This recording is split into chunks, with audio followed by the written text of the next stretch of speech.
সুধী দর্শক, আমন্ত্রণ চ্যানেলের সংলাপ অনুষ্ঠানে। ৬ বছর পর ৯ সেপ্টেম্বর অনুষ্ঠিত হতে যাচ্ছে ঢাকা বিশ্ববিদ্যালয় কেন্দ্রীয় ছাত্র সংসদ ডাকসু নির্বাচন ঘিরে উৎসব মুখর ঢাবি ক্যাম্পাস। ২৬ আগস্ট থেকে শুরু হয়েছে প্রার্থীদের আনুষ্ঠানিক প্রচারণাও। প্রার্থীদের পাশাপাশি ভোটের আমেজ বিরাজ করছে শিক্ষার্থীদের মাঝেও। ভোটের লড়াই আছে ছাত্রদল, বাংলাদেশ গণতান্ত্রিক ছাত্র পরিষদ, ছাত্র শিবির সমর্থিত ঐক্যবদ্ধ শিক্ষার্থী জোট, প্রতিরোধ পর্ষদ, ছাত্র অধিকার পরিষদ, ইসলামী ছাত্র আন্দোলন সহ প্রায় ৯টি প্যানেল। যদিও বলা হচ্ছে দ্বন্দ্বিতা হবে 5টি প্যানেলে। শিক্ষার্থীদের নানা প্রতিশ্রুতিও দিয়ে যাচ্ছেন আসলে প্রার্থীরা। নানা অভিযোগ ও অসন্তোষ থাকলেও অবাধ, সুষ্ঠু, অংশগ্রহণমূলক নির্বাচনের মাধ্যমে ঢাকা বিশ্ববিদ্যালয়ে নতুন ইতিহাস রচনা হবে বলে প্রত্যাশা প্রার্থীদের। তাছাড়া শিক্ষার্থীদের দেয়া প্রার্থীদের অঙ্গীকার কতটাই বা পূর্ণ হবে, নাকি পুরনো ধারায় লেজুর ভিত্তিক রাজনীতিতে ফিরবে ঢাবি ক্যাম্পাস, তা জানান দেবে হয়তো সময়। আমরা সেই সময়ের অপেক্ষায় দর্শক। আজকে আমরা চাই আলোচনার বিষয় নির্ধারণ করেছি ডাকসু নির্বাচন, শিক্ষার্থী বান্ধব ক্যাম্পাস তৈরির প্রতিশ্রুতি।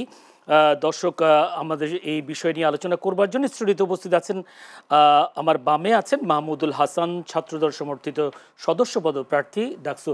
মাহমুদুল হাসান, আপনাকে অসংখ্য ধন্যবাদ সময় দেওয়ার জন্য।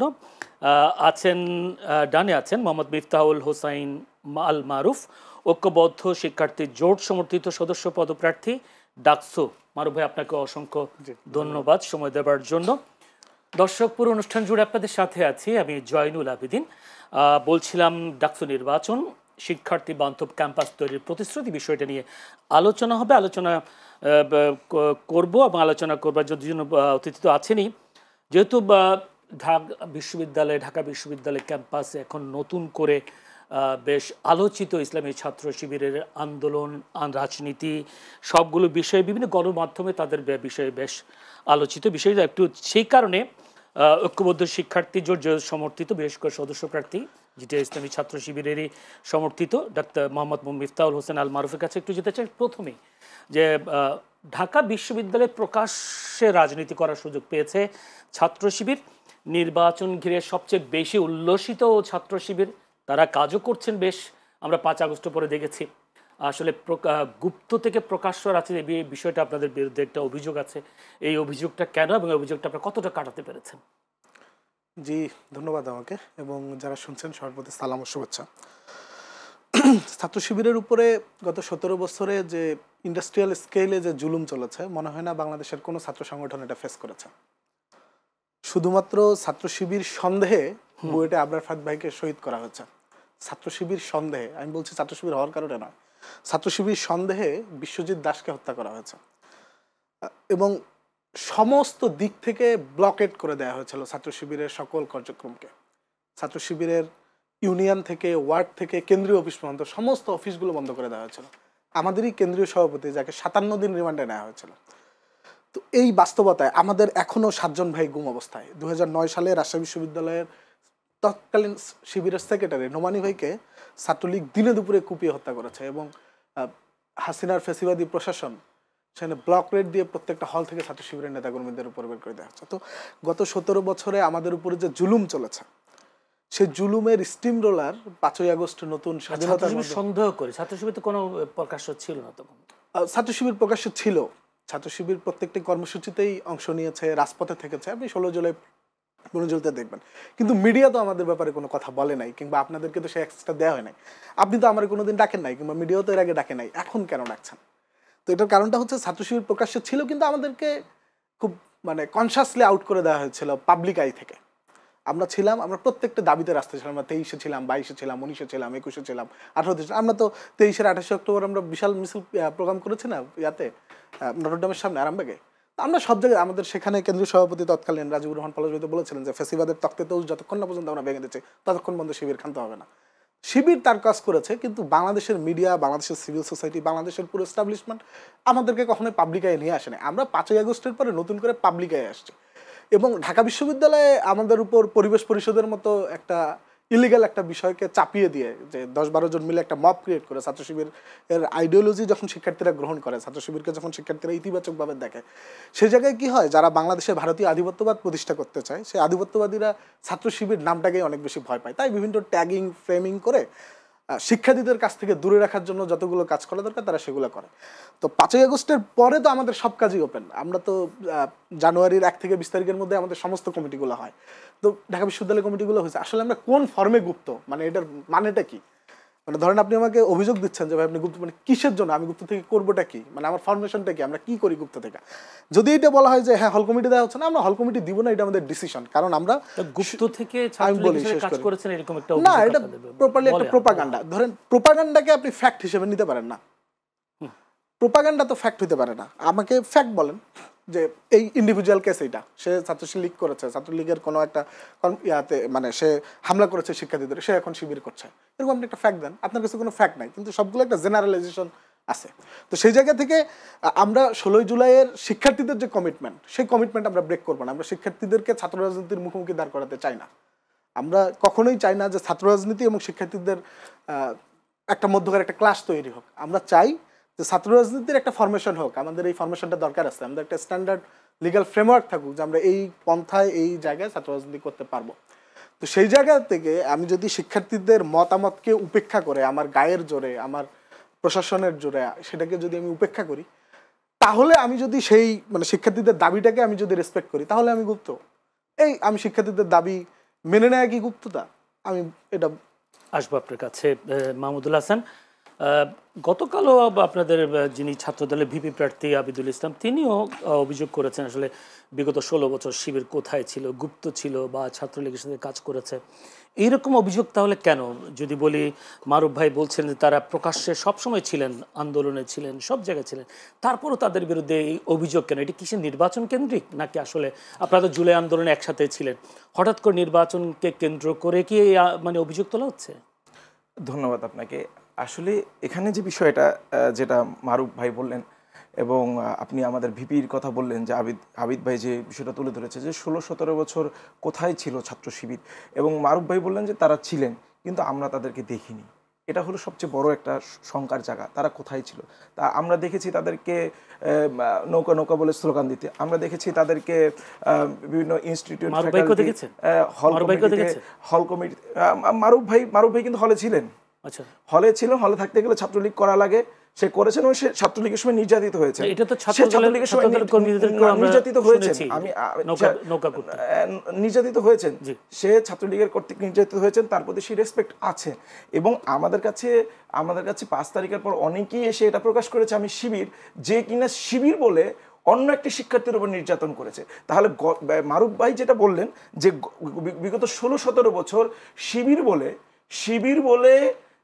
শিক্ষার্থীদের এবং সাধারণ শিক্ষার্থী যাদের সাথে শিবিরের আদৌ কোনো সম্পর্ক ছিল না, তাদের উপর যে নির্যাতন চালানো হয়েছিল, সেটার সাথে কি এদের কি কোনো দায় নেই? যে যারা নৌকা নৌকা বলে স্লোগান দিয়েছিল, যারা বিভিন্ন ইনস্টিটিউট, বিভিন্ন হলে ছাত্রলীগের পোস্ট নিয়েছে এবং নিজের শিবির ট্যাগকে মোছার জন্য অনেক বেশি ছাত্রলীগ হিসাবে আবির্ভূত হয়েছে, সেটা আমরা দেখেছি। আজকে যেটা মারুফ ভাই বললেন যে তারা গুপ্ত নয়, একটি কথা যে প্রশ্ন করি, যে যদি যারা এখন শিবির করছে প্রকাশ্যে আসছে, তাদেরকে নির্যাতন করার ক্ষেত্রে দেখেছেন? যদি দেখেন তাদের বিরুদ্ধে কোনো অভিযোগ আপনারা দিয়েছেন? একটা বিষয়, এই বিষয়টা আমি আপনাকে ক্লিয়ারলি বলি যে আমরা শিবির হিসেবে কয়জনকে চিনি? কয়জনকে? যে ঢাকা বিশ্ববিদ্যালয়ে যে 13 থেকে 14 জনের নাম প্রকাশ করেছে, তাদের বাহিরে আমরা শিবির বলে আর কাউকে ইন্ডিকেট করার কোনো সুযোগ নেই, আমাদের কাছে থাকছে না। আমরা জানি তার আচার, আপনি ভাই স্বাভাবিকভাবে আপনার আচার আচরণ, চলাফেরা, কথাবার্তা, ফেসবুক পোস্ট থেকে কমেন্ট, সব কিছুকে অ্যানালাইসিস করলে কিন্তু বোঝা যায় আপনার মতাদর্শ কী। কিন্তু আমি তাকে শিবির বলতে পারছি না। শিবির বলবে আপনি ট্যাগিং করছেন, আপনি ছাত্রলীগের মতো ট্যাগিং করছেন। তাহলে আমি আসলে কার বিরুদ্ধে লড়াই করব? আমি কি 14 জন? তাহলে শিবির কি 14 জনই? শিবিরের বাকি যারা আছে তারা কোথায়? এখন তো কোনো নির্যাতন নেই, এখন তো শিবির নামে কাউকে পিটানো হয় না, এখন তো তাদের কোনো গুম হচ্ছে না, তাদের উপর কোনো হামলা হচ্ছে না। এবং ঢাকা বিশ্ববিদ্যালয়ে এখন পর্যন্ত শিবির বলে কারো গায়ে হাত তোলা হয়েছে এমন কোনো নজির আমাদের কাছে নেই। শিবির, আমি নিজে বলি যে সে শিবিরের মতাদর্শ প্রকাশ করে, জামাতের মতাদর্শ প্রকাশ করছে, তাকে শিবির বলে, সে বলছে ট্যাগিং দিচ্ছেন। আবার তাকে দেখা যাচ্ছে শিবিরের যে হয়েছে, মানে যে নবীন শিক্ষার্থী স্বাগত জানিয়ে যে ঘর করা হয়েছে, সেখানে তাকে দেখা যাচ্ছে। আবার শিবিরের মিছিলও দেখা যাচ্ছে। আবার যদি বলা হয় যে শিবিরের মিছিলে কেন গেছো, বলতেছে এটা দলমত নির্বিশেষে সবাই মিছিল করছে। এই ধরনের যে একটা যে গুপ্ত সুপ্তের যে একটা খেলা, এই খেলায় কিন্তু আসলে আমরা কিন্তু শুধু আমরা না, যারা রাজনীতি করি এবং করি না, বিশ্ববিদ্যালয়ের প্রত্যেকটি শিক্ষার্থী আমি মনে করি যে তারা রাজনীতি সচেতন এবং রাজনীতি সম্পর্কে যথেষ্ট ধারণা আছে। তারা কিন্তু জিনিসটা দেখছে, বুঝছে, এবং তাদের আসলে শিবিরের প্রতি সিম্পিতিটা ছিল। 5 তারিখের আপনি যে বলেন জুলাই আগস্টের গণ আন্দোলন আমরা একসাথে ছিলাম, বিগত 16-17 বিভিন্ন ইভেন্টে আমরা একই সাথে স্বৈরাচারী হাসিনার বিরুদ্ধে আন্দোলন করেছি, কিন্তু তাদের প্রতি এই সিম্পিতিটা তখনই আমাদের কাছ থেকে নষ্ট হয়ে যায়, এবং গোটা বিশ্ববিদ্যালয়ের শিক্ষার্থী থেকে এই সিম্পিতিটা তখনই নষ্ট হয়ে যাচ্ছে যখন আমরা দেখছি যে তারা এই গুপ্ত সত্যের একটা খেলা খেলছে। তাদের লোকজনকে, তাদের কমিটির লোকজনকে দেখা গিয়েছে বিশ্ববিদ্যালয়কে ছাত্র রাজনীতি মুক্ত করার জন্য মিছিল করছে, এবং সেখানে বলতেছে ছাত্রলীগ, ছাত্রদল এবং শিবির সহ কোনো দলের রাজনীতি থাকবে না। তাকেই আবার দেখা যাচ্ছে শিবিরের কমিটিতে। এই যে দ্বিচারিতা, এই দ্বিচারিতার আসলে আমি আপনার কাছে একটা ছোট্ট প্রশ্ন করে যাবো মারুফ ভাইয়ের কাছে। শিবির যদি 14 জনের বাইরে বাকিদেরকে গুপ্ত রাখে, তাতে ছাত্রদলের সমস্যা কি? না, ছাত্রদলের অবশ্যই সমস্যা আছে। আপনি একটা ছাত্র সংগঠন করেন, আমি আপনাকে রাজনৈতিক মোকাবেলা করতে পারবো, কিন্তু আপনি যখন রাজনৈতিক সংগঠন করেন কিন্তু সাধারণ শিক্ষার্থী হিসেবে আমার সামনে আবির্ভূত হন, তা আমি আপনাকে রাজনৈতিকভাবে মোকাবেলা করতে পারবো না। আপনি আমার সাথে অপরাজনীতি করছেন, আপনি আমাকে সাধারণ শিক্ষার্থীর নামে আপনি আমার সাথে রাজনৈতিক মোকাবেলা করতে চলে আসছেন। তো এটা আমার জন্য অবশ্যই রাজনৈতিক ময়দানে আমার জন্য সমস্যা সৃষ্টি করছে। শুধু আমার জন্য না, গোটা ঢাকা বিশ্ববিদ্যালয়ে যে রাজনৈতিক পরিবেশের কথা আমরা চিন্তা করেছি, যে সকল সংগঠন একই সাথে একই সুসম্পর্ক বজায় রেখে পাশাপাশি দাঁড়িয়ে একে অপরকে রাজনৈতিকভাবে মোকাবেলা করবে, সেই পরিবেশকে নষ্ট করা হচ্ছে। ধন্যবাদ। আমি একটু আবার মারুফ ভাইয়ের কাছে যেতে। মারুফ ভাই, 14 জনের বাইরে বাকিরা যারা আছে তারা গুপ্ত, শিবির কি আসলে কোনো টেকনিক অবলম্বন করছে যে এদেরকে গুপ্ত রেখে সাধারণ শিক্ষার্থী বলে আপনাদের পেছনে পেছনে মিছিল করছেন? উনি বলছেন মিছিল করছেন, বিভিন্ন কর্মসূচিতে আছেন, কিন্তু আবার তারা সাধারণ শিক্ষার্থী, মানে কোনো টেকনিক আছে? আচ্ছা, না আমি বলি ভাই, অনেকগুলো কথা বলছেন, তো এটা একটু উত্তর দিতে একটু সময় লাগবে। একটা হচ্ছে যে ভাই স্বীকার করে নিলেন যে ফ্যাসিবাদী আমলের গণতান্ত্রিক আন্দোলনে ছাত্র শিবির একসাথে ছাত্রদলের সাথে আন্দোলন করছে। আবার তিনিই বলছেন যে তিনি ছাত্র শিবিরে দেখেন নাই কারা কারা ছাত্র শিবির। দুইটা দ্বিচারিতা, তো মানে একই পয়েন্ট, দুইটাই ভ্যালিড, একসাথে দুইটাই ভ্যালিড হওয়ার কোনো চান্স নাই। দ্বিতীয় আলাপ হচ্ছে ছাত্র শিবিরে নেতা হওয়ার কোনো প্রতিযোগিতা। আপনি কমিটিতে কারে রাখেন যে আপনার নেতা? কর্মীরা কি কমিটিতে থাকে? কোনো দলের কর্মীরা কি কমিটিতে থাকে? যারা কর্মী। ছাত্র শিবিরে নেতা কম, কর্মী অনেক বেশি। ছাত্র শিবিরের সাংগঠনিক ফরম্যাট অনুযায়ী যে কয়েকটা বিভাগ আমাদের লাগে, সেই বিভাগের একজন করে সম্পাদক আছে, এবং সেই সম্পাদক তার মনে করে একটা করে টিম ফর্ম করে কাজ করে। ছাত্রদল তো 500 কতজনের মতো। আমি বলছি যে ছাত্রদল, ছাত্রলীগ, তারা যে সাংগঠনিক অর্গানোগ্রাম ফলো করে, শিবির যে ওই অর্গানোগ্রামটাই ফলো করতে হবে, এটা তো নট নেসেসারি। দ্বিতীয় আলাপ হচ্ছে যারা যারা ছাত্র শিবিরের প্রোগ্রাম তো ম্যাক্সিমামই ছিল পাবলিক ইভেন্ট, সেখানে অনেক শিক্ষার্থী অংশ নিতে, তারা কি সবাই শিবির? ধরেন আমরা রমজান মাসে ইফতার প্রোগ্রাম করেছি, তো সেই ইফতার প্রোগ্রামে ঢাকা বিশ্ববিদ্যালয়ের যে শিক্ষার্থীর অংশ, তারা কি শিবির? আমরা তো এটা পাবলিক প্রোগ্রাম করেছি, বাইরে যদি তাকেও শিবির বলে। দ্বিতীয়ত আমরা যখন হেলথ ক্যাম্প করেছি, সেখানে যে ভাইরা, যে বোনেরা এসে চিকিৎসা সেবা নিয়েছেন, তারা কি সবাই শিবির হয়ে গেল? আমরা তো কুরবানি ফেস্ট করেছি, কুরবানিতে তাদেরকে তো হচ্ছে আমরা দাওয়াত দিয়ে নিয়ে এসে, তারা কি শিবিরের প্রোগ্রামে আসে? সেটাও কি আমরা তো হচ্ছে ম্যাসিভলি বই দিয়েছি 21শে বইমেলা। আমার মনে আছে আমি ভাইকেও একটা বই গিফট দিয়েছি 21শে বইমেলা উপলক্ষে, আমি সাহিত্য সম্পাদক হিসাবে। তো ভাই কি শিবির হয়ে গেল? আমি তো বাইরে একটা বই গিফট দিয়েছি। আমি প্রত্যেকটা ছাত্র সংগঠনের নেতাদেরকে গিফট দেওয়ার চেষ্টা করেছি।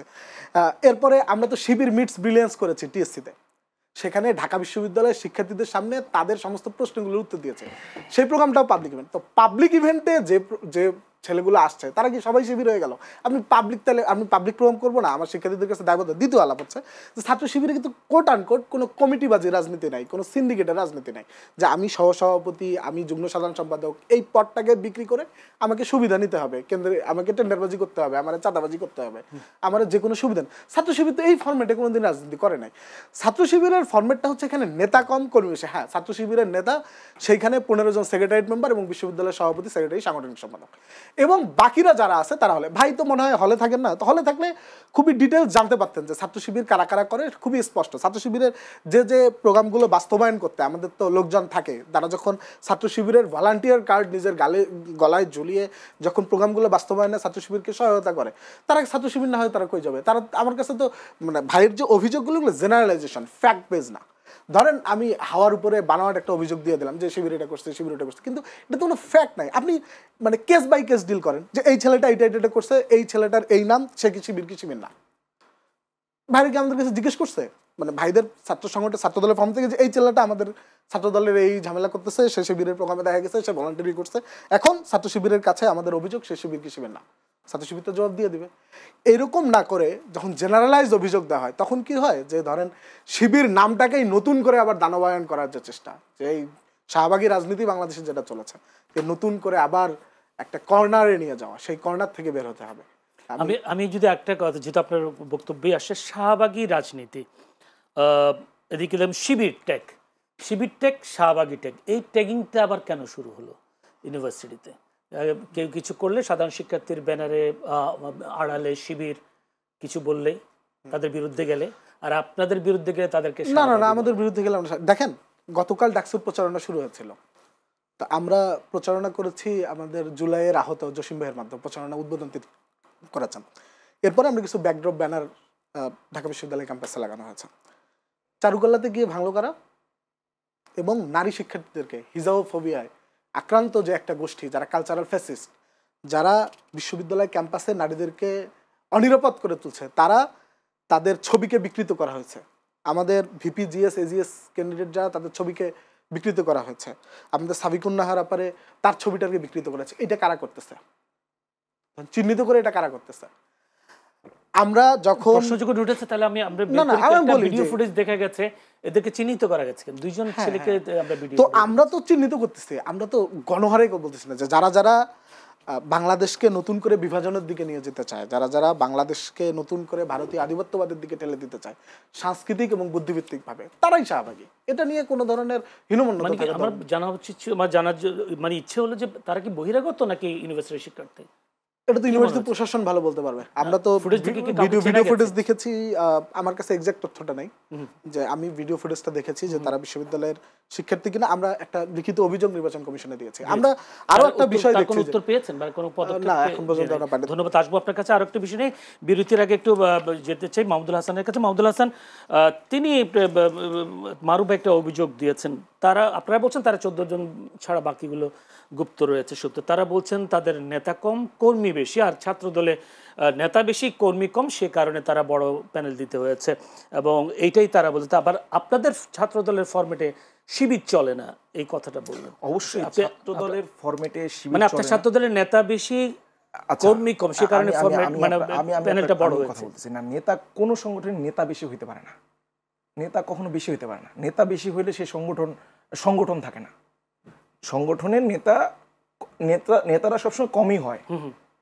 কমিটি বেশি হইতে পারে, কিন্তু কমিটির সবাই যে লিডার তা না, লিডার কিন্তু খুব কমই হয়। সবাই কিন্তু একটা সংগঠনের লিডার নির্দিষ্ট পরিমাণই হয়, সেটা শিবির বলেন, ছাত্রদল বলেন, বা যে কোনো সংগঠন। বাংলাদেশের প্রত্যেকটা সংগঠনেরই নেতা একটা নির্দিষ্ট পরিমাণ থাকবে, কর্মী তার অগণিত থাকবে। কিন্তু যখন আপনি একটা কর্মী, যখন তার কমেন্টে, তার ফেসবুকে প্রচারের মাধ্যমে তাকে দেখা যাচ্ছে যে মারুফ ভাই বললেন যে আমি হলে থাকি না, আমি জানি, আমি দেখি, কমেন্ট দেখি, ফেসবুক পোস্ট দেখি, জানি যে কারা শিবিরের প্রচারণা করছে বা শিবিরের আইডিওলজিকে ধারণ করছে। কিন্তু যখন তাকে বলা হচ্ছে যে তুমি শিবির, তখন সে বলতেছে যে না, আপনি আমাকে ট্যাগ দিচ্ছেন। কিন্তু পরবর্তীতে তাকেই আবার দেখা গেল যে গলায় আইডি কার্ড ঝুলিয়ে শিবিরের অনুষ্ঠান। শিবির ট্যাগটা কেন দিতে হচ্ছে? শিবির ট্যাগ কেন হবে? আমার কথা হলো, আপনি আমাকে ছাত্রদল বলবেন, এটা ট্যাগ কেন হবে? এটা ট্যাগ না, এটা তো আমার পরিচয়। আমার পরিচয় শাহবাগী একটা ট্যাগ হইতে পারে, হেফাজতি একটা ট্যাগ হইতে পারে, বা এই ধরনের। শিবির তো কোনো ট্যাগ হইতে পারে, এটা একটা পরিচয়। আমি একটা সংগঠন করে আমার ছাত্র দেখেছি বিগত 16 বছর গেলে ট্যাগ ছিল, এখন ওইটাকে আপনি পুঁজি করে, আপনি এখন তো 16 বছরের ওই অবস্থায় নাই। আপনাকে অবশ্যই আপনার পরিচয় দিয়ে রাজনীতিতে আসতে হবে।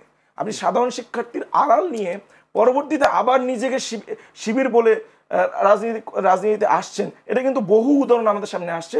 আমি যদি মারুফ ভাই বলেন, আমি এক এক করে নাম ধরে বলতে পারবো যে অমক এই যে ছাত্ররাজনীতি নিষিদ্ধের দাবিতে মিছিলে গিয়েছে, আপনাদের কমিটিতে আছে, অমক ছাত্রলীগের পোস্টেড আপনাদের মিছিলে আছে। আর রাজনীতির যে কথাটা বললেন যে মারুফ ভাই, যে রাজনীতি নেই, রাজনীতি আসলে শিবিরের কোনোদিনও ছিল না। শিবির একটা গোষ্ঠী। আমরা ছোটবেলা থেকে দেখেছি যারা শিবির করে বা শিবিরের সাথে সম্পৃক্ত, তারা বাদে সবাই শিবিরকে ভয় পায়। আমাদের সময় যখন ছোট ছিলাম, যখন বিএনপি ক্ষমতায় ছিল, কেন ভয় পায়? এটাই তো কথা, কেন ভয় পায়? না, আপনার অ্যাসেসমেন্ট কি? এটাই তাদের রাজনৈতিক স্ট্র্যাটেজির কারণে ভয় পায়। তাদের যে রাজনৈতিক, আপনার হয়তো খেয়াল থাকতে পারে, শিবিরের তৎকালীন সেন্ট্রাল সেক্রেটারি, বর্তমানে কেন্দ্রীয় প্রেসিডেন্ট, উনি একটা প্রোগ্রামে বলেছিলেন যে শিবিরকে যদি নিয়ন্ত্রণ করা না হয়, তাহলে বিশ্বের সবচেয়ে বড় যে ভূমিকম্পের রেকর্ড আছে, তার থেকেও কঠিন আকারে ভূমিকম্প বাংলাদেশে হবে। এখানে উনি নিয়ন্ত্রণের কথা বলেছেন। একটা বিষয়ে আমরা সবাই এড়িয়ে গিয়েছি, যে তিনি নিজের মুখে স্বীকার করছেন শিবিরের উগ্রতা, শিবিরের সন্ত্রাস এবং শিবিরের ভয়াবহতা কি পরিমাণ হতে পারে।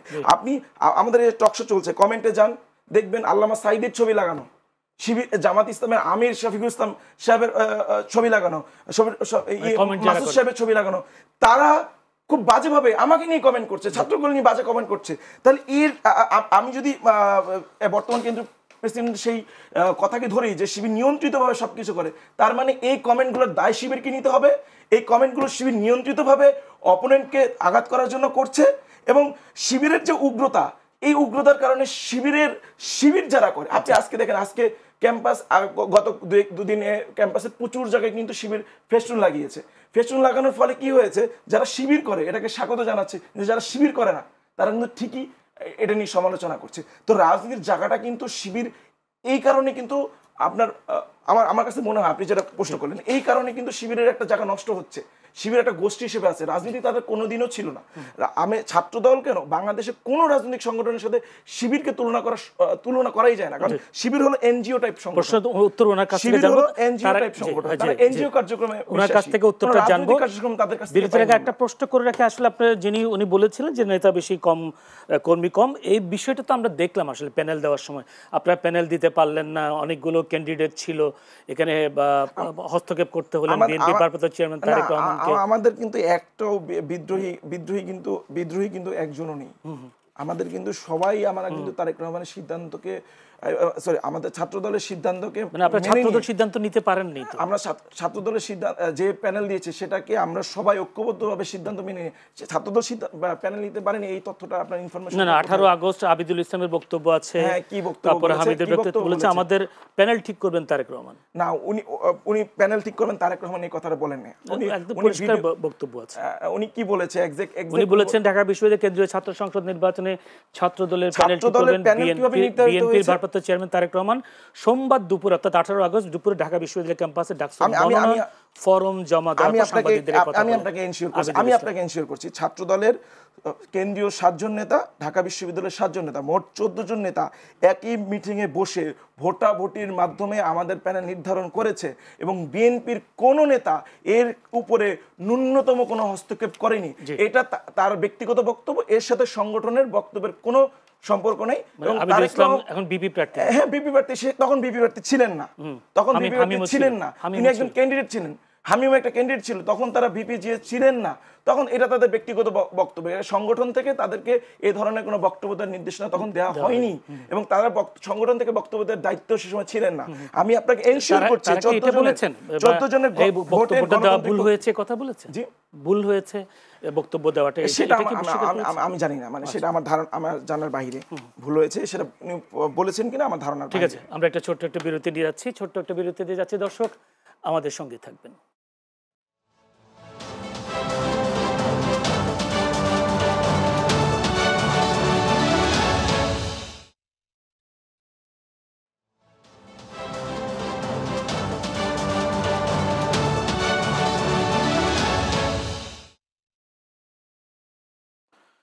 শুধু দর্শক, আবারও আমন্ত্রণ চ্যানেলের সংলাপ অনুষ্ঠানে। বিরতির আগে ছিলাম আমি মাহমুদুল হাসানের কাছে, একটু বিরতির পর মারুফ ভাইয়ের কাছে। মারুফ ভাই, আপনারাও সবাই বলছেন যে একটা বক্তব্য লেজুর ভিত্তিক রাজনীতি থেকে বের হয়ে আসতে চান। আপনারা একটা দলের, যদি বলি ছাত্র সংগঠন, ভবিষ্যতে আর যদি আপনাদের প্যানেল বিজয়ী হয়, আপনারা কি লেজুর ভিত্তিক রাজনীতিতে আবার ফিরে আসবেন, নাকি অন্য কোনো দল ফিরে আসার সুযোগ আছে? জি, ধন্যবাদ আপনাকে। আপনার প্রশ্নের উত্তরে যাওয়ার আগে মাহমুদ ভাইয়ের কয়েকটা প্রশ্ন অ্যাড্রেস করি। উনি বলছেন যে অনলাইনে বুলিং কিংবা অনলাইনে হচ্ছে পোস্টিং, যেটা পোস্ট কমেন্ট, এগুলো নিয়ে। এবং সেখানে উনি একটা জিনিস কিন্তু অ্যাড্রেস করছেন যে সাদিক ভাইয়ের ছবি কিংবা জামাত ইসলামী নেতৃবৃন্দের ছবি সেই পেজগুলো থেকে বা সেই আইডিগুলো থেকে কমেন্ট করা হচ্ছে। আমার কাছে মনে হয় যে ভাই মনে হয় ভুলে গেছে যে অনলাইনে অমিপিয়াল, নিঝুম মজুমদারদের মতো ফেসিবাদী একটা বিশাল গোষ্ঠী সক্রিয়। তারা যেও আমাদের ফাইন্ডিংস, যেটা বলে সাংগঠনিক ফাইন্ডিংস, আমরা বলছি এরকম প্রত্যেকটা আইডি ধরে ধরে মামলা করেন, কিন্তু আমাদের ফাইন্ডিংসে হচ্ছে যে এরা আমাদের ছবি ব্যবহার করে ছাত্রদলের গালিগালাজ করে, শহীদ জিয়া, বেগম জিয়ার ছবি ব্যবহার, তারেক রহমানের ছবি ব্যবহার করে আমাদেরকে গালিগালাজ করে, এবং আমাদের নারী নেত্রীদেরকে নিয়ে স্পেসিফিক্যালি জগন্নাথ বিশ্ববিদ্যালয়ের ছাত্রদলের সদস্য সচিব যে ধরনের ভাষা ব্যবহার করেছে, সে ভাষা মুখে আনার মতো নয়। ছাত্রদলের অসংখ্য অ্যাক্টিভিস্ট যারা বাই নেমে, তারা হচ্ছে আমাদের নারী নেত্রীদেরকে নিয়ে, এবং যারা ছাত্র শিবিরের প্রোগ্রামগুলোতে অংশ নেয় বা পাবলিক প্রোগ্রামগুলোতে ঘুরতে আসে, দেখতে আসে, তাদেরকে কিভাবে স্লাট শেমিং করা হয় সেগুলো অনলাইনে ঘুরলেই দেখা যায়। তারা মুখে মুখে নারী নিরাপত্তার কথা বলে, কিন্তু তাদের মনের যে ইচ্ছা সেগুলো ফেসবুক কমেন্টে চলে আসে। দ্বিতীয় কথা হচ্ছে ভাই বলেন যে একটা প্রশ্ন করি ভাই, আমি উত্তর দিচ্ছি। আমি ছোট্ট প্রশ্ন, ভালো লাগবে আপনার যদি মানে এটার সাথে উত্তর দিতেও ভালো লাগবে। সেটা হচ্ছে 5 জুলাই পর আপনারা কি তাহলে নির্যাতনের কথা ভুলে গিয়ে একে অপরের বিরুদ্ধে এই ধরনের সাইবার বুলিং শুরু করেছে? না না না না, এটা ধরনের এটা একটা বড় শক্তিশালী একটা সিন্ডিকেট কাজ করছে আর কি। দ্বিতীয় আলাপ হচ্ছে যে রাজনীতি মানে যদি হয় গ্রুপিং, কমিটি বাণিজ্য, এক কমিটি হলে ককটেল ফোটানো, গণরুম গেস্ট রুম কালচার শুরু করা, সিন্ডিকেট, ফাও খাওয়া, সন্ত্রাসী কর্মকাণ্ড, রামদা দিয়ে কোপানো, এই রাজনীতি ভাই ছাত্র শিবির করে না। আপনি বলছেন ছাত্র শিবির, এর আগে তো উনি বলেছেন ছাত্র শিবিরকে সবাই ভয় পায়। আমি বলছি যে এটার মানে তার কাছে উদাহরণ কি, যে 5ই আগস্টের পরেই দেখেন, ধরেন যে গত 17 বছরে তো ছাত্র শিবির নির্যাতিত। ছাত্র শিবির মানে যেখানে ছাত্র শিবির করাটাই অপরাধ, ছাত্র শিবির করার কারণে আমাদের ক্লাস 9-এর ছাত্র সোহানকে চোখ উপরে ফেলা হয়েছে। আমাদের 6 জন ভাই এখন পর্যন্ত গুম, আমরা সেটার কিচ্ছু জানি না। তো বাংলাদেশের ছাত্র রাজনীতিতে ভায়োলেন্সের কালচার ছিল, এটা বাস্তবতা এবং এটি সত্য, এটাকে অস্বীকার করার তো কোনো সুযোগ নেই। দ্বিতীয় আলাপ হচ্ছে ভাই আমরা ওয়েলফেয়ার পলিটিক্সটা করব, এইটা আমরা ঘোষণা দিয়েই করব। কারণ আমাদের যারা অ্যালামনাই আছে তারা শুধু আমাদেরকে মানে ওই নিয়োগ করার জন্য, মানে কমিটি করার জন্য টাকা পয়সা দেয় না, তারা দেয় যে তাদের একটা রিসোর্স থেকে না, তোমরা ছাত্রদের কল্যাণে তোমরা যা খুশি করতে পারো, আমরা এটা করবোই, এটা নিয়ে আমাদের কোনো ধরনের হীনমন্যতা নাই। দ্বিতীয়ত হচ্ছে যে ছাত্রলীগের পোস্টে ভাইরা 593 জনের একটা কমিটি দিচ্ছে প্রত্যেকটা হলগুলোতে শিক্ষার্থীদের মতামতকে উপেক্ষা করে, সেখানে 70 জন ছাত্রলীগ পাওয়া গেছে। আমার হলে যে আমার বন্ধুরা যারা কমিটি দিচ্ছে তারা আমরা একসাথে গণরুমে থেকেছি, তাহলে কি তারা ছাত্র দলে গুপ্ত ছিল? আমরা তো একসাথে গণরুমে থেকেছি, এবং আমাকে 2nd ইয়ারে যখন হল থেকে বের করে দেয় ছাত্রলীগ, পুলিশে দেয়, তারপরে তো তারা হলেই ছিল। প্রত্যেকেই আমরা বাধ্য ছিলাম। ঢাকা বিশ্ববিদ্যালয়ের কালচারে একটা শিক্ষার্থী যখন ফার্স্ট ইয়ারে যেত তাকে রাজনৈতিকভাবে গোলাম বানাইতো ছাত্রলীগ আর আওয়ামী লীগ।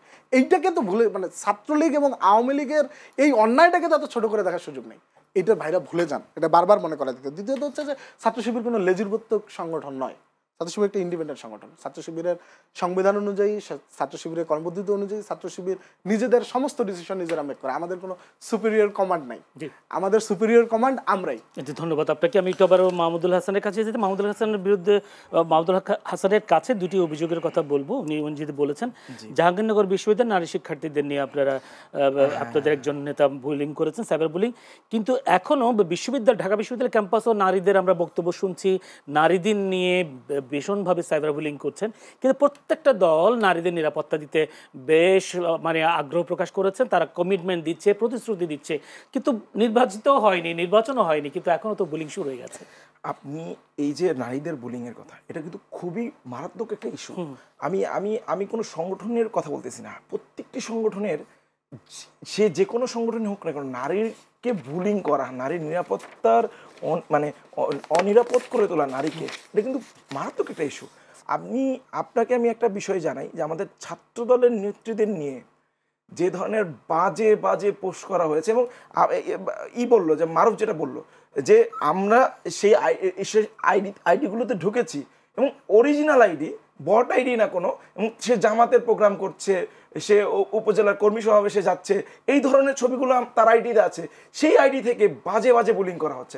এই যে একটা নারীদের বুলিং এর একটা কালচার, আমরা যেখানে সামনের দিকে এগিয়ে যাওয়ার কথা বলি, নারীদের সামনে আসার কথা বলি, এই জায়গায় যেটা বুলিং এর কালচার তৈরি হয়েছে এটাকে কিন্তু শেষ করতে হবে। উত্তর পেয়েছি, আমি উত্তরটা একটু সহজ করে দিই, সেটা প্রশ্নটা একটু সহজ করছি যে উত্তরটা সহজ হবে। সেটা হচ্ছে যে আসলে আপনারা একে অপরকে এই ধরনের দোষারোপ করতে গিয়ে তৃতীয় পক্ষ, যে উনি বলতে চেয়েছিলেন যে তৃতীয় পক্ষ এই ধরনের আইডি করে আপনাদের মধ্যে একটা কি বলে যেটা ঝামেলা তৈরি করার চেষ্টা করছে কিনা, এইটা তদন্ত হয়েছে কিনা? এই বিষয়টা আমি আসবো। আমি তার আগে মারুফ ভাইয়ের কিছু বক্তব্যের জবাব দিয়ে থাকি। উনি বললেন যে ভয় পাওয়ার যে বিষয়টা, যে মিডিয়ার প্রপাগান্ডা বা এই ধরনের, বা বললেন যে ভয় পায়ের কোনো নেই। জামায়াতে ইসলামী এবং ছাত্র শিবিরকে আমরা ছোটবেলা থেকে দেখেছি, যারা শিবির করে না তাদের পরিবার এবং তাদের লোকজন, অন্য লোকজন শিবিরকে বলে। শুধুমাত্র বাংলাদেশ না, পৃথিবীর যে যে জায়গায়, যে যে দেশে, এমনকি পাকিস্তানেও জামায়াতে ইসলামের যে ছাত্র সংগঠন ইসলামী জামিয়াতে তালবা, সেই সংগঠনও ওই পাকিস্তানের সবচেয়ে কুখ্যাত সংগঠন, এবং ওই সংগঠনকে বিশ্ববিদ্যালয়ের শিক্ষার্থী, নারী শিক্ষার্থী, সাধারণ শিক্ষার্থী এবং সাধারণ মানুষ প্রচণ্ড ভয় পায়। এটা তাদের একটা, মানে তাদের একটা স্ট্র্যাটেজি হয়ে গেছে। এই ধরনের কার্যক্রম তাদের কেন ভয় পাচ্ছে তাদের আমরা যেটা শুনেছি, যে আমরা যেটা জানি বা আমরা শুনেছি বা বিভিন্ন সময় দেখেছি, তাদের দুটো ফেস আছে। একটা হলো যারা লিড দেয়, তাদের ইমেজ সবচেয়ে ক্লিয়ার থাকে।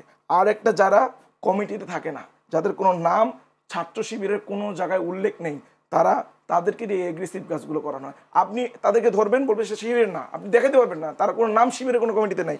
আপনি ওয়েলফেয়ারের রাজনীতির কথা, ছাত্রলীগের কমিটির কথা, ছাত্রলীগের কথা বলছে।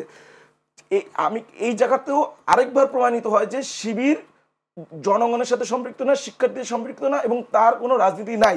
দেখেন, আমরা আমাদের একটা কমিটি দিয়েছি, সেখানে ছাত্রলীগ সংশ্লিষ্ট অভিযোগ এসেছে, আমরা একটা তদন্ত কমিটি করেছি, এবং আমরা তদন্ত কমিটি কি দেখেছি, যে সকল শিক্ষার্থীরা, এত বিশাল সংগঠন, সবাইকে ছোট করে বলতে হবে, হ্যাঁ ছোট করে বলছি, সবাইকে আমরা তদন্ত করে যাদের সাথে ছাত্রলীগের সম্পৃক্তর প্রমাণ পেয়েছি তাদেরকে সাথে সাথে বহিষ্কার করেছি। শিবিরের বিরুদ্ধে, শিবিরের 14 জনের ভিতরে যাদের নামে ছাত্রলীগের পোস্ট এবং মিছিলের ছবি আছে, শিবির থেকে তাদের বিরুদ্ধে কোনো অ্যাকশন নেওয়া হয় না, কারণ তারা জনগণের মতকে থোড়াই কেয়ার করে। আমরা জনগণকে গুরুত্ব দেই। সব দলের কি একই অবস্থা? যদি বলি, আপনি এর আগে বলেছিলেন যে এটা আবিদুল ইসলামের বক্তব্য, ব্যক্তিগত বক্তব্য, যখন দলের গাড়ে আসে তখন এটা ব্যক্তিগত বক্তব্য হয়ে যায়, আর যদি এটা কার্যকর হয় তখন দলের। আপনাকে অবশ্যই দেখতে হবে যে এই সাংগঠনিক যে দায়িত্ব যিনি পালন করবেন তার বক্তব্য অবশ্যই আপনাকে সাংগঠনিক বক্তব্য ধরতে হবে। কোনো একটা ব্যক্তি একটা পোস্ট হোল্ড করতে পারে, তার কি সাংগঠনিক বক্তব্য দেয়? আমি এখানে দাঁড়াই যে আমি কিন্তু কোনো সাংগঠনিক বক্তব্য দেওয়ার এখতিয়ার রাখি না, কারণ আমি সাংগঠনিক দায়িত্বশীল কেউ নয়। আমার একটা কমিটিতে আমার দায়িত্ব আছে, ওই দায়িত্ব। একটা প্রশ্ন করি, আমার কাছে সময় কম, মাহমুদুল হাসান। একটা প্রশ্ন হলো, একটা অভিযোগ ঢাকা ভার্সিটিতে শিক্ষার্থীরা অনেকে বলছেন, শিবিরও বলছে, যে যারা তারেক রহমানের পরামর্শ ছাড়া প্যানেল দিতে পারে না, তারা ভবিষ্যতে নির্বাচিত হলে তারা আবার লেজুর ভিত্তিক রাজনীতি করবে। অভিযোগটাকে আপনাকে আমি বলি, কোন সিদ্ধান্ত শিক্ষার্থী বান্ধব বা শিক্ষার্থীদের কল্যাণে কোন সিদ্ধান্ত ডাকসু নিল, কিন্তু বিএনপি বা উপরের মহলের কেউ যদি কারো নির্দেশ তখন দরকার হবে। প্রথম কথা, আমি একটা ক্লিয়ারলি একটা কথা বলি, সেটা হলো তারেক রহমানের সিদ্ধান্তে ডাকসুর প্যানেল হয়নি। তারেক রহমানের আমরা 14 জন নেতা বসে গণতান্ত্রিক প্রক্রিয়ায় আমাদের প্যানেল নির্বাচন করেছে। দ্বিতীয় কথা হলো লেজুর ভিত্তিক যে কথা বলছেন, লেজুর ভিত্তিক আসলে ব্যাখ্যাটা কি আমার কাছে এখনো ক্লিয়ার না। আমি বলি একদম শেষ করে দিচ্ছি, যে শিবিরের প্রোগ্রামে জামাতের নেতারা উপস্থিত হয়, শিবিরের ঝামেলা জামাতের নেতা উপস্থিত থেকে সেটা সমাধান করে, শিবিরের যে কোনো আঞ্চলিক সিদ্ধান্ত ওই এলাকার জামাতের নেতাদের হস্তক্ষেপ থাকে। এটাকে আপনি কি লেজুর ভিত্তিক বলবেন কিনা? ছাত্র শিবিরকে লেজুর ভিত্তিক করবে এটা বলতে চাচ্ছেন আপনি? অবশ্যই। আপনারা করবেন কিনা? আপনারা করবেন। আমি বলি, ছাত্র দল এর একটা কমিটি আছে, ছাত্র দলের সাংগঠনিক অভিভাবক সাংগঠনিক সিদ্ধান্ত নেন, কিন্তু ডাকসু আর ছাত্র দল এটা ভিন্ন জিনিস। ডাকসু সিদ্ধান্ত নিবে, ছাত্র দলের সিদ্ধান্ত নিবে। সেটার সাথে ডাকসুর সাথে ছাত্র দলের বা কোনো সংগঠনের বা জাতীয় রাজনীতির কোনো সম্পর্ক নেই, এবং ছাত্র দল যদি নির্বাচিত হয় তারাও এর সাথে জাতীয় রাজনীতির কোনো ধরনের সম্পৃক্ততা করবে না। এটাই আমাদের অঙ্গীকার। ধন্যবাদ। আমি উত্তরটা জানলো, দর্শকও জানলো। এবার আসি, একটা ট্যাগ চলছে ৭১ আর ২৪, হঠাৎ করে ৭১ আর ২৪ তুলে নিয়ে আসা হচ্ছে। কালকে আবিদুল ইসলাম আপনাদের যিনি ভিপি প্রার্থী, তার মুখেও শুনলাম যে ৭১কে বলি যে ২৪কে আমাদের উপর ভিত্তি করে আমাদের রাজনীতি, আমরা রাজনীতি করছি, কেউ ডানপন্থী, কেউ বামপন্থী, কেউ জাতীয়তাবাদী, কেউ ইসলামিস্ট। আমাদের বাংলাদেশটা যদি না থাকে, ছোট করে একটু বলবো, একদম ছোট করে বলতেছি, আমি মনে করি যে ৭১, ২৪, ৪৭, ইভেন কি আপনি পলাশীর প্রান্তর পর্যন্ত প্রত্যেকটা পলিটিক্যাল ইভেন্টকে আমাকে উদযাপন করতে হবে, সেলিব্রেট করতে হবে, ধারণ করতে হবে, নাহলে আমাদের বাংলাদেশের অস্তিত্বই থাকবে না। আপনি যদি ২৪ দিয়ে ৭১কে ন্যালিফাই করতে চান, তাহলে আমার বাংলাদেশের অস্তিত্বটা কোথায়? আমার বাংলাদেশের অস্তিত্ব না থাকে, তাহলে আপনি আপনার রাজনীতি আসলে করছেন কোথায়? ধন্যবাদ। আমি একটু যেতে চাই বা মারুফ ভাই, আপনাকে ৭১কে মানে কি বলে, যেটা অস্বীকার করেন কিনা? কোনোভাবেই না। বাংলাদেশের এই ভূখণ্ডের অভিযোগ কেন আসছে? এই অভিযোগটা বায়বীয় অভিযোগ, কারণ আমার জোর করে বাংলাদেশ বিরোধী না বানাইলে তো আপনার রাজনীতি টিকে থাকতেছে না। আচ্ছা, আমার বিরুদ্ধে ভাই যে কথাগুলো বলেন তার ম্যাক্সিমাম কথাগুলো হচ্ছে বায়বীয় অভিযোগ। মানে ভাই যেটা বললেন যে আমাদের কমিটিতে একটা গ্রুপ থাকে, কমিটির বাইরে একটা গ্রুপ থাকে, এইভাবে কি কোনো ছাত্র সংগঠন ফাংশন করে? এটা হাস্যকর একটা ব্যাপার, যেটার আসলে মানে এটার উত্তর উনি জানে, উনি দেখেছেন, শুনেছেন, এখানে এটা হয়েছে, এটা হয়েছে। ভাই বলছেন যে আবার ডাকসু ছাত্রদল আলাদা, আবার যদি ছাত্রদল যেতে ডাকসুতে, আবার ছাত্রদলের সাংগঠনিক অভিভাবক তারেক রহমান, তার মানে ডাকসুতে ছাত্রদল যেতে মানে তারেক রহমানই যেতে আর কি। আবার আমরা এটাও দেখি যে বিশ্ববিদ্যালয়ে এখন প্রশাসন যে আছে, বিশ্ববিদ্যালয় প্রশাসন মূলত রাতের বেলা বিভিন্ন ওহী নাজিল করে। সেটা হচ্ছে যে ছাত্রদলের বা যেটা দেখা যায় যে একটা বিশেষ গোষ্ঠী ঢাকা বিশ্ববিদ্যালয় প্রশাসনকে খুব সুন্দর করে প্রভাবিত করতে পারে। যখন তারা সমস্ত হলে হলে তাদের বিরিয়ানি পার্টি শেষ হয়, সেদিন ঢাকা বিশ্ববিদ্যালয় প্রশাসন একটা বিজ্ঞপ্তি দিয়ে দেয় যে হচ্ছে আজকের পর থেকে খাওয়া দাওয়া সব বন্ধ। আবার তাদের প্রার্থীরা যখন গিয়ে দেখে যে ব্যাকড্রপ বসানো তাদের জায়গা নাই, তখন আবার ব্যানার, ফেস্টুন সব বাদ। মানে বিশ্ববিদ্যালয় প্রশাসন তাদের পক্ষে কাজ করছে, এটা ডিফ্যাক্টো, যদি এসএম ফরহাদ সে কথাই বলেছে, ডিফ্যাক্টো প্রশাসনের মতো। কিন্তু আপনাদের বিরুদ্ধে তো অভিযোগ আছে, আপনাদের ভিসি আপনাদের পক্ষে হয়ে কাজ করে। ভিসি যদি আমাদের হইতো তাহলে তাদের ভিসি, এগুলো তো এটা মেঘমল্লারটা বলছেনই যে ভিসি প্রক্টর হচ্ছে এসএম ফরহাদ। ভিসি প্রক্টর আমাদের হলে এত ইনকম্পিটেন্সি শো করার কথা ছিল না। ছাত্র শিবিরের যে ট্রেনিং প্রসেস বা যেই প্রসেসে সাংগঠনিক অর্গানোগ্রাম যেভাবে চলে, ছাত্র শিবিরে আসলে তার মিনিমাম ম্যানেজারিয়াল ক্যাপাসিটিটা অনেক হাই হওয়া থাকে। বিশ্ববিদ্যালয় প্রশাসনের কাছ থেকে আমরা শুধু ইনকম্পিটেন্সিই দেখতেছি, কোনো ধরনের দেখতেছি না। দ্বিতীয়ত আলাপ হচ্ছে যে ডাকসুকে কেন্দ্র করে ছাত্র শিবিরের বিরুদ্ধে একটা সিন্ডিকেটেড অপপ্রচার চলছে। যে সিন্ডিকেটেড অপপ্রচারটা শুরু হয়েছে ছাত্রলীগ, গুপ্ত, যখন এগুলোর কোনো ভ্যালু বিশ্ববিদ্যালয় ছাত্রদের কাছে অ্যাড করে না, তখন তারা আবার নতুন করে শুরু করেছে নারীদের ইস্যু নিয়ে। আবার যখন নারীর শিক্ষার্থীরা যখন আমাদেরকে অনেকভাবে গ্রহণ করছে, আমরা বারবার করে বলছি যে বিশ্ববিদ্যালয়ে এবং সাইবার স্পেসে নারীদের নিরাপত্তা নিশ্চিত করতে হবে। জি, আমরা হয়তো সেই অবস্থা দেখব। একটু দুজনের কাছে একটি প্রশ্ন থাকবে, যদি আমাকে খুব অল্প সময়ের মধ্যে উত্তর দিতে হবে। সেটা হচ্ছে, আমরা লেজুর ভিত্তিক ছাত্র রাজনীতির কথা বলছি, আপনারা কেউ কি বলেছেন যে লেজুর ভিত্তিক শিক্ষক রাজনীতি বন্ধ করা দরকার? ঢাকা ভার্সিটিতে যে শিক্ষক রাজনীতির কারণে আমরা দেখেছি প্রক্টরদের, বিভিন্ন ছাত্রলীগের যারা বাইরে ছিল তাদেরকে নির্যাতনে তারা বেশ কি বল দর্শনার্থী হিসেবে ছিলেন, কোনো ধরনের উদ্যোগিতা দেখি নাই।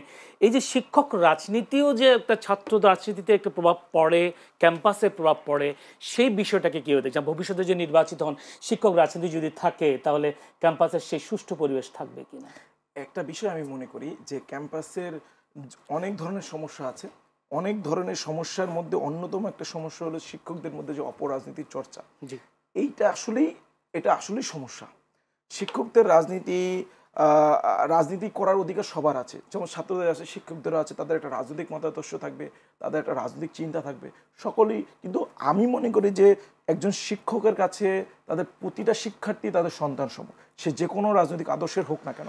তা এই পরিবেশটা যতক্ষণ না একটা বিশ্ববিদ্যালয় এনশিওর করছে, ততক্ষণ পর্যন্ত আমি মনে করি যে এনশিওর করার জন্য ডাকসু কি করতে পারে? ডাকসুর অবশ্যই প্রভাব বিস্তার করতে পারে। ডাকসু অবশ্যই শিক্ষার্থীদের ভয়েস, ডাকসু অবশ্যই শিক্ষার্থীদের প্রতিনিধিত্ব করবে।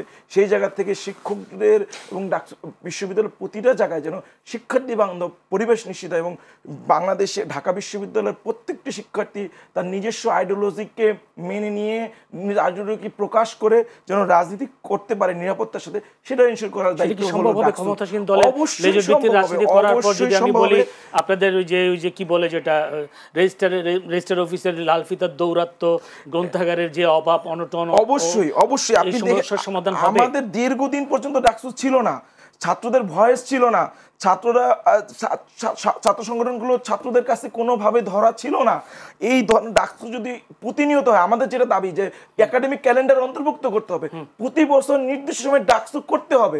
এটা যদি এনশিওর করা যায় তাহলে অবশ্যই বিশ্ববিদ্যালয়ের শিক্ষার্থীদের প্রতিটি সমস্যার আজ হোক কাল হোক সমাধান আসবে। অতীত ইতিহাস তো ভালো না, আমাদের 90 আমরা দেখেছি ডাকসু হয়েছে, 91 এসে বন্ধ করে 91-তে বন্ধ হয়েছে 91-তে বন্ধ হয়েছে, সেটা আমাদেরকে এনশিওর করতে হবে। 91-তে কেন বন্ধ হয়েছে সেটা আমাকে জানতে হবে। ভবিষ্যতে আমরা এই জায়গায় ছোট্ট একটা বলে রেখে অনেকে অভিযোগ করে যে ছাত্রদল 91-তে বন্ধ করেছে, এটা সম্পূর্ণ ভুল। তখন বিএনপি ক্ষমতায়, তখন কোনোভাবে ছাত্রদলের ছাত্রদল তখন ভরা যৌবন, কোনোভাবে ডাকসু বন্ধের কোনো ছিল না। হলো না ছাত্রলীগের বাধার কারণে।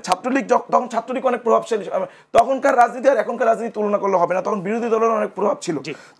ছাত্রলীগ যখন দেখলো যে ছাত্রদলের ভরা মৌসুম এবং সেখানে কোনোভাবেই তারা ভালো অবস্থান তৈরি করতে পারবে না, তাদের বাধার কারণে একাধিকবার ডাকসুর উদ্যোগ নেওয়ার পরও ডাকসু হয়নি। মারুফ ভাইয়ের কাছে একটু যেতে চাই, একই প্রশ্ন যে ছাত্র রাজনীতি চলছে, ছাত্র রাজনীতির কথা বলছি, ডাকসু কথা বলছি, কিন্তু আমরা অতীতে দেখেছি শিক্ষকদের রাজনীতির আমরা কুপ্রভাব দেখেছি।